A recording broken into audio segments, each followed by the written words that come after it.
J'ai récupéré les dosettes du congèle, on va pouvoir s'occuper du café. Bon, comment conserver le café? Quoi mon micro?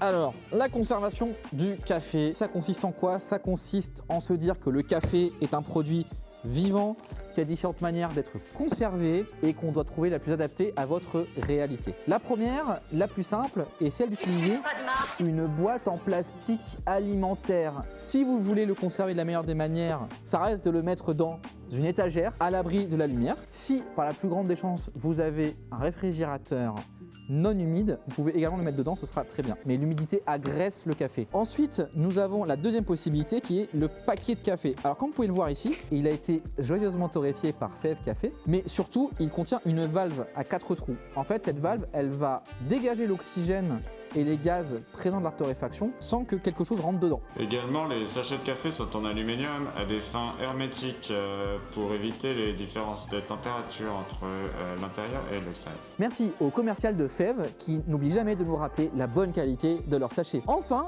bien évidemment, nous avons les paquets de café à air.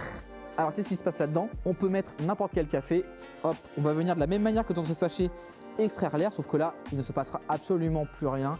On rentre quasiment dans l'espace. Et enfin, bien évidemment, si vous êtes un geek, un maestro de « je sais mieux que tout le monde car je bois du café, que du très bon café très cher », eh bien, vous allez sûrement vous retrouver avec ceci, du café qui a été directement congelé. Et oui, car en fait, la meilleure manière de conserver le café, bah, c'est en fait de le congeler sous vide, si possible.